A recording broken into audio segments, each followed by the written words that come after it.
Yes, it's an anomaly that now look, the Arab is supposed to understand his language. The Arab, that's his language.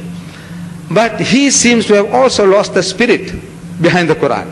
He is also reading for beautification, for sawab.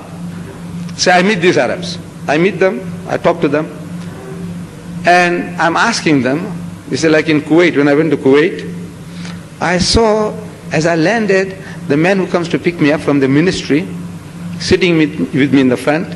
I'm asking him, what is your name? So he said, my name is Yusuf. I said, Yusuf? Ah, my younger son is Yusuf. And you know, you're like a son to me, like my son is Yusuf.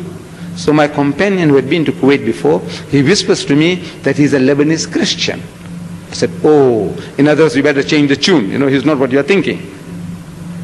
I go to the hotel, 5-star hotel. I see the receptionist.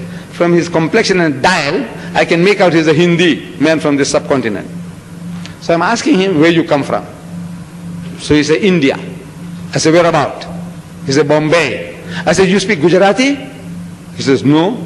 I said, that's funny. I come from Bombay and I can speak Gujarati. How is it that you come from Bombay and you can't speak Gujarati? He said, no, I'm a Goanese Christian. I said, oh, name Stephen. I sit down to eat. The waiter comes. Another Hindi. Name Paul. So I asked him, I said, you Paul? He said, yes. I said, robbing Peter to pay Paul, huh? Just a joke, you see. He said, no, my father is Peter. I said, oh. Christian, Christian, Christian. He's eating the cream of the land. When my brothers in Pakistan are hungry for jobs, my brothers in the Sudan, in Egypt are hungry for jobs, in India are hungry for jobs, and the Christian is eating the cream of the land. So, I speak to these people, this younger generation. I says, you know, when I came, this is what I saw. I said, look, you haven't got the guts. You haven't got the spirit to go and find customers for Islam. You can't go to Borneo. You can't go to the Amazon. You can't go to China. You can't go to Russia. You know, you're all too soft. You can't move anyway. So Allah is making things easy for you. He's sending customers to your door, to your homes, looking for jobs. Why don't you talk to them? So the Arab tells me now, he said, La ikraha fi din. He's quoting the Quran. Shaitan quoting the Quran. They said the devil's quoting scripture. He is a Muslim. He's an Arab. He's telling me what the Quran says. He says, La ikraha fi din. It means there is no compulsion in religion. I said, who's talking about compulsion? I'm not telling you to force Islam down their throats.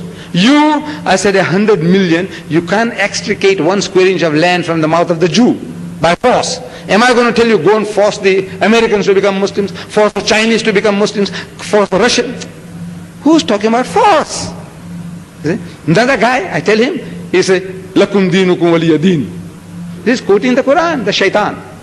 I said, you know, look, this is as a last resort when everything fails. You try.